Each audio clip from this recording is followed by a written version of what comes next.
네, 안녕하세요. 정책브리핑의 배민순입니다. 이 소방방재청은 총 5개의 국으로 나눠지게 되는데요. 먼저 기획조정관실, 또 예방안전국, 또 소방정책국, 방재관리국, 그리고 119 구조구급국으로 나눠지게 됩니다. 자, 네마TV 정책브리핑 이번 시간에는 이 소방정책국에 대해서 자세히 알아보는 시간 가져볼 텐데요. 오늘 도움 말씀 주시기 위해서 나오셨죠? 자, 소방정책국의 권순경 국장님 함께 하셨습니다. 안녕하세요. 네, 안녕하십니까. 네, 국장님, 제가 이 소방정책국이라는 이야기를 들었을 때 이 소방에 관한 정책을 다루는 곳이 아닐까라고 얼핏 추측을 해봤거든요. 정말 그런 곳인가요? 어떤 곳인가요? 네, 그렇습니다. 우리 소방정책국은 말씀하신 그대로 소방공무원의 그 후생복지라든지 선물을 담당하는 소방정책과 그리고 소방 예방 관련 법령을 담당하는 소방제도과 그리고 화재 진압 전술이라든지 의용 소방대 업무를 관리하는 방호조사과 그리고 소방 차량이나 소방용품을 관련된 업무를 담당하는 소방산업과로 이렇게 세분화되어 있습니다. 네, 국장님께서 말씀하신 걸 들으면 소방 조직과 또 소방 공무원에 관한 업무가 주를 이루고 있을 것 같은데요. 사실 소방 공무원들은 여러 가지 재난을 대하다 보니까 많은 위험에 노출돼 있잖아요. 이러한 경우에 후생복지라든지 또 그들에 대한 처우는 어떻게 되는지도 궁금하거든요. 네, 저희 소방정책국의 그 소방정책과에서 관련 업무를 담당하고 있습니다. 국민의 안전을 지키기 위해서 헌신하는 소방공무원이 우선 다치지 않고 무사한 것이 가장 중요하겠지만은 부득이하게 직무 수행 도중에 다치거나 부상을 입는 경우가 있습니다.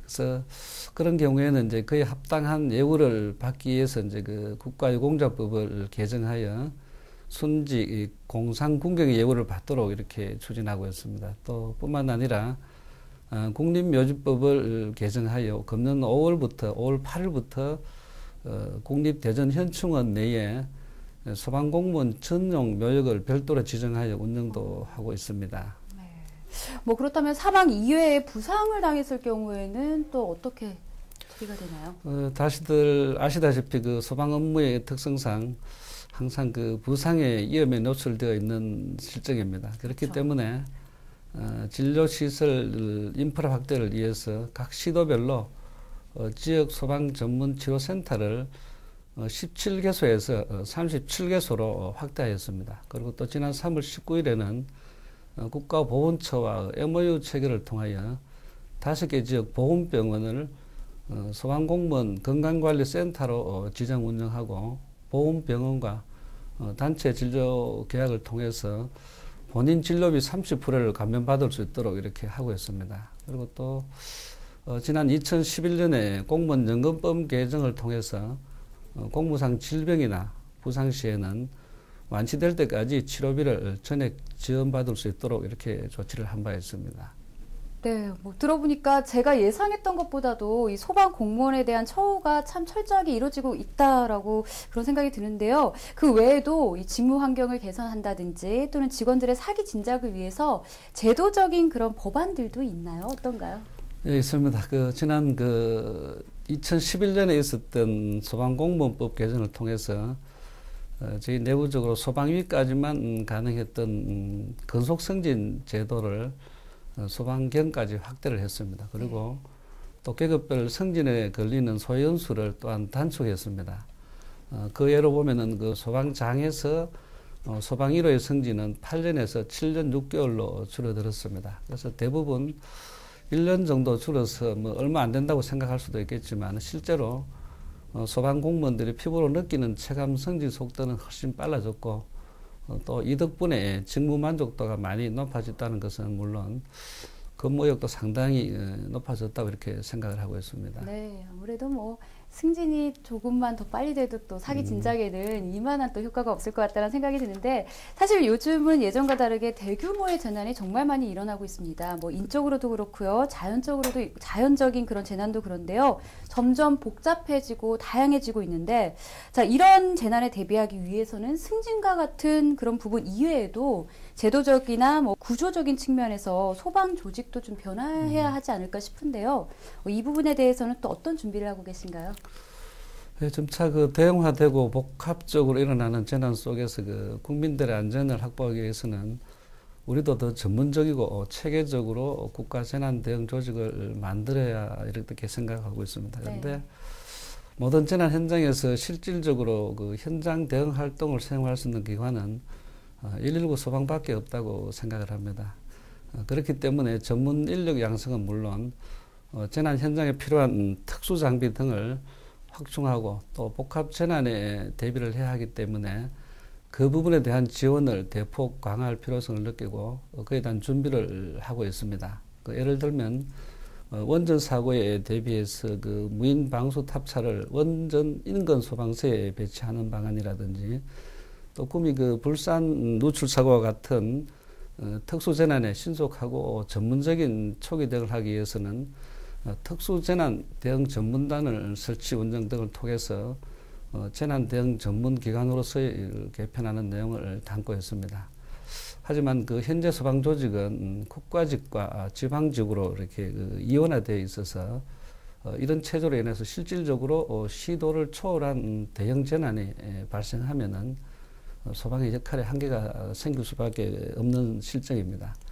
또 시도별로 재정 접근에 따른 소방 서비스의 불균형이 초래될 수도 있고 실제로도 장비 보강이라든지 초과 근무수당 등 승진 이런 경우에는 지역별로 차이가 많이 발생하고 있기 때문에 이런 문제는 국가적 차원에서 통일적이고 체계적인 조직 체계로 개편해야 된다고 이렇게 생각을 하고 있습니다. 네.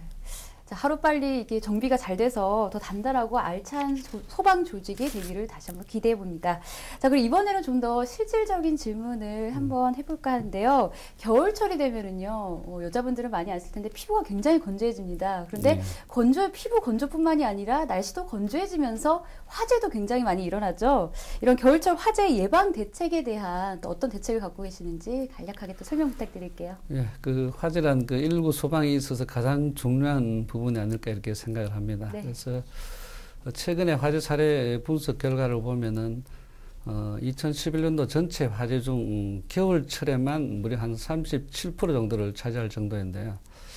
예, 저희 우리 소방정책국의 소방제도과에서는 지난 11월 1일부터 2013년도 2월 28일까지를 겨울철 안전대책 집중 추진 기간으로 설정하고 화재로 인한 인명과 재산 피해를 줄이기 위해서 각종 소방 안전대책을 수립 시행하고 있습니다.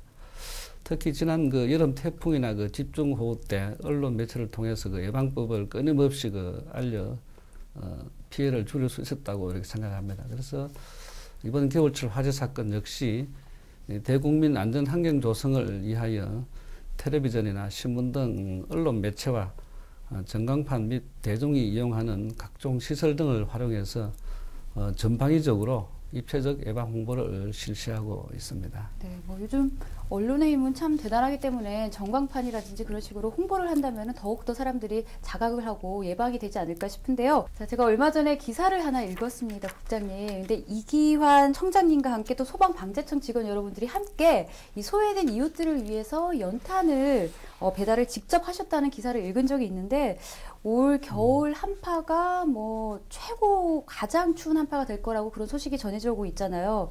이럴 때 참 따뜻한 소식이다라는 생각이 듭니다. 자, 그렇다면 소방정책국에서도 이런 사회 소외 계층을 위한 특별한 뭐 방안이나 정책 같은 거 갖고 계시나요? 예, 그 나름대로 준비를 하고 있습니다. 저도 사실 지난번 연탄 배달 같이 다녀왔습니다만은 다녀오셨어요, 같이? 예, 그렇습니다. 네. 그래서 저희들이 그 준비하는 부분은 쪽방이나 그 사회 저소득층들, 소외계층의 그 주거시설에서 역시 그 화재 취약한 대상이 많습니다. 그렇기 때문에 그런 쪽에 대해서 소화기라든지 단독 경보형 감지기 등 기초적인 소방시설을 보급하고 또 주기적으로 취약 대상 예방 순찰을 철저히 이행 중에 있습니다. 또한 사실 이것이 우리의 임무이기도 하지만은 또 선행 외에도 이런 업무적인 선행 외에도 평소에도 이와 같은 많은 좋은 일들을 하기 위해서 많은 노력을 기울이고 있습니다. 네, 뭐 실질적인 도움도 되고요. 그리고 또 마음도 따뜻해지니까 참 일석이조가 아닐까 하는 생각이 드는데요. 자, 그렇다면 반대로 뭐 초고층 건물이나 또는 지하로 연계된 뭐 그런 건물들도 굉장히 많잖아요. 이런 복합 건축물에 대한 재난 관리는 또 어떤 식으로 관리가 되나요? 우리나라도 그간 정말 그 놀랄 정도로 급속도로 성장을 해왔습니다. 특히 그 21세기 들어 그 삶의 질의 향상에 따라 해외의 선진국과 마찬가지로 우리나라도 다수의 초고층 건물이 건설되었거나 공사 중에 있고 또 향후에도 그 수요는 꾸준히 증가할 것으로 예상하고 있습니다. 네. 특히 우리나라는 그 최정상급의 고층 건축물 건설 기술 강국으로 기술 수출국으로 발전하고 있는 상태이고, 하지만 또 지난 그 2010년에 있었던 부산 해운대 그 우신 골든 스위트 화재 기억하실 겁니다. 네, 기억해요, 저도. 네, 네. 그래서 그때 건물 외벽 전체가 이제 불길이 휩싸이고 또 4명의 사상자가 또 생기기도 했습니다만은 이를 계기로 올해 3월에 저희들이 초고층 및 지하 연계 복합 건축물 재난 관리에 관한 특별법을 제정해서 시행하고 있습니다. 네.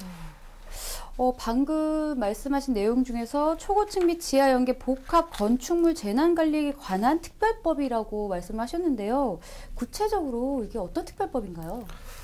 네, 이 그 특별법은 초고층 건축물 등의 그 계획 단계부터 재난 예방 대비 태세를 구축하기 위해서 그 종합 방제실이라든지 피난 안전구역 설치 등을 시행토록 하는 사전 재난 영향성 검토 협의 제도를 도입하는 것이고요. 또 특히 그 초고층 건축물의 이 관계자와 거주자를 대상으로 평상시에 그 재난 대비 교육 훈련을 실시하도록 함으로써 재난 발생 시 국민의 생명과 재산 보호에 역점을 두는 법률입니다.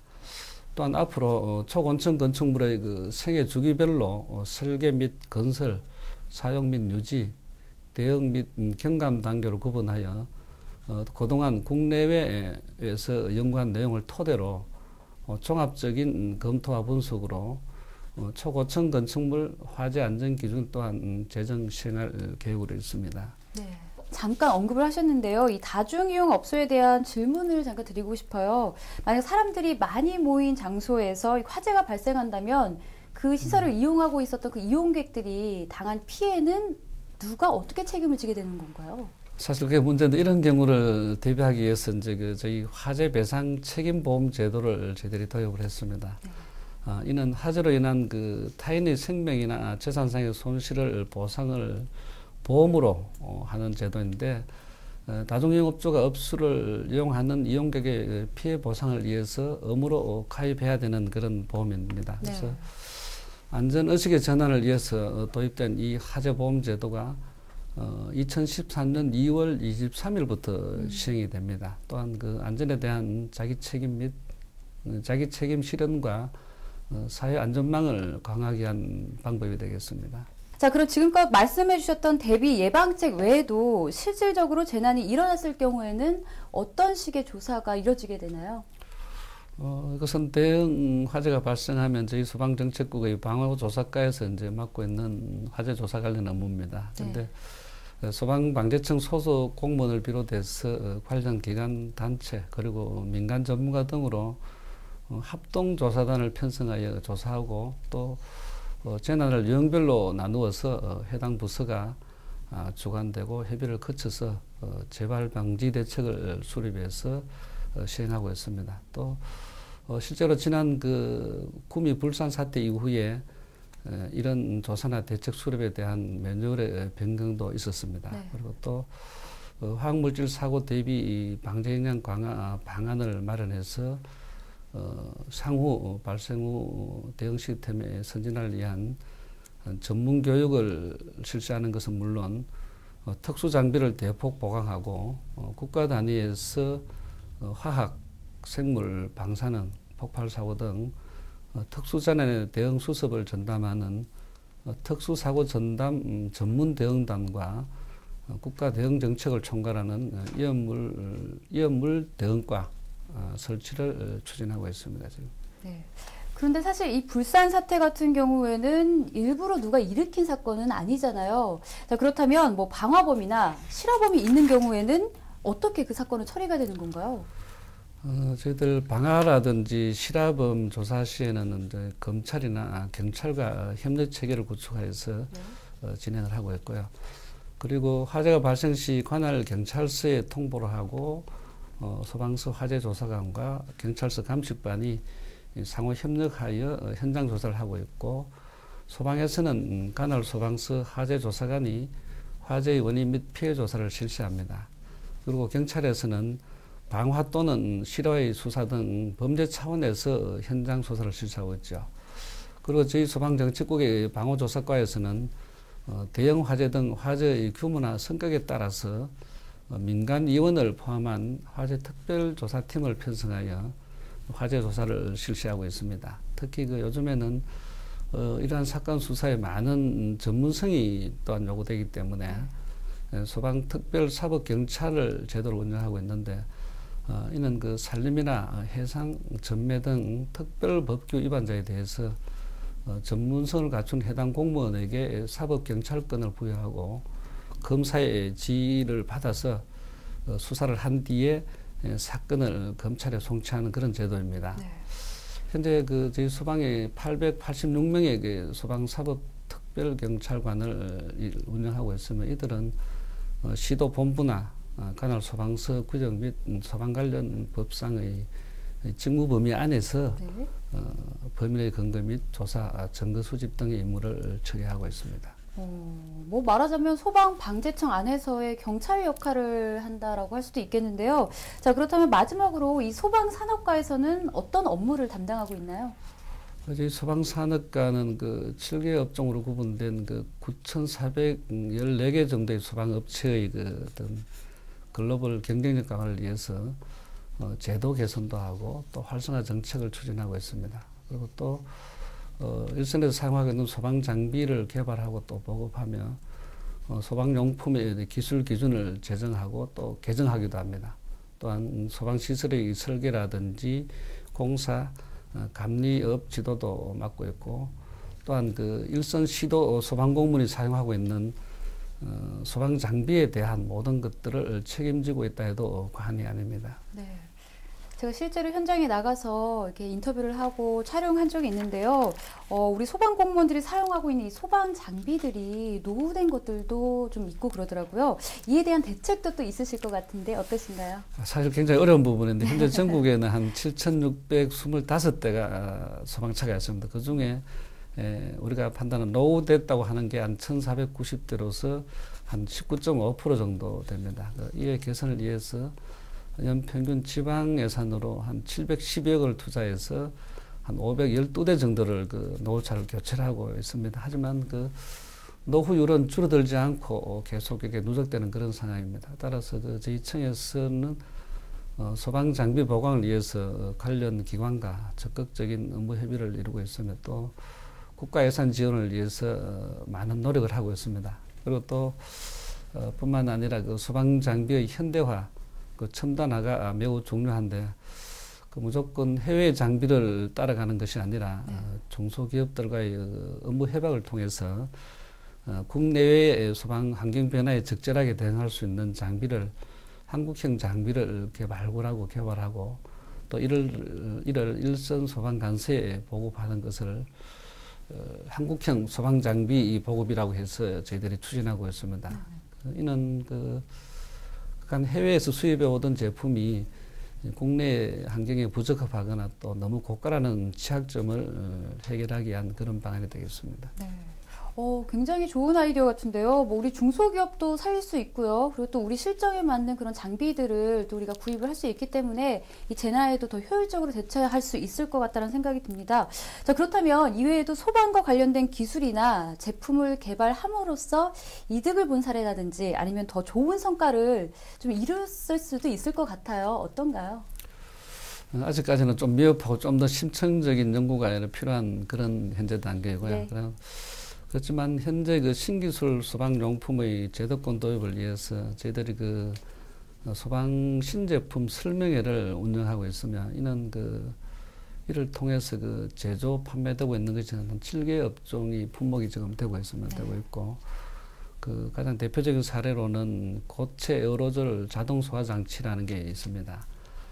이 소방 제품 설명회는 2010년부터 매년 2번씩 현재까지 한 6회 정도 진행되고 있고, 아직 시작 단계이기 때문에 향후 관련 제도를 개선해서 보다 효율적인 운용으로 그 소방산업 발전의 한 축이 될 수 있도록 많은 노력을 기울이고 있습니다. 네.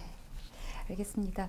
말씀을 쭉 들어보니까요, 이 소방정책국에서 뭐 정책 관리나 여러 가지 실질적인 업무가 재난의 대비는 물론이고요, 또 재난 이후의 상황까지도 좌지우지하게 되는 아주 중요한 부서라는 거 다시 한번 깨달을 수 있었는데요. 자, 그렇다면 이번에는 좀 큰 질문을 드릴게요. 앞으로 이 소방산업이 어떻게 나아가면 좋을까요?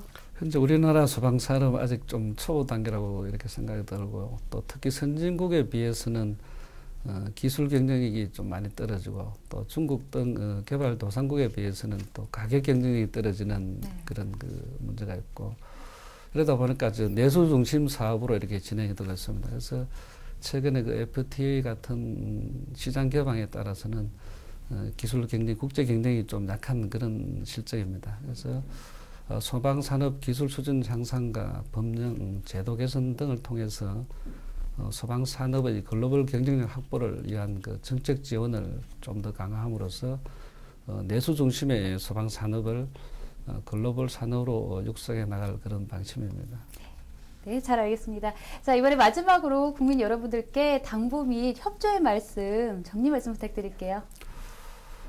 그런 얘기를 합니다. 안전을 아무리 강조해도 지나치지 않다고 얘기를 하는데, 그렇죠. 우리 안전을 위협하는 각종 대형 재난사고는 지금도 도처에서 발생하고 있습니다. 이러한 사고가 우리에게도 언제든지 발생할 수 있다는 경각심을 잠시도 잊지 말 것을 당부를 드리겠습니다. 네, 알겠습니다. 자, 국민들의 안전을 지키기 위해서 소방방재청에서는 정말 여러 가지 노력을 기울이고 있구나라는 걸 다시 한번 깨닫게 돼서 국민의 한 사람으로서 굉장히 안심이 되고요. 든든하기도 하고 그런 생각이 드는데요. 오늘 도움 말씀 주신 국장님 정말 감사드립니다. 감사합니다. 네, 고맙습니다. 네.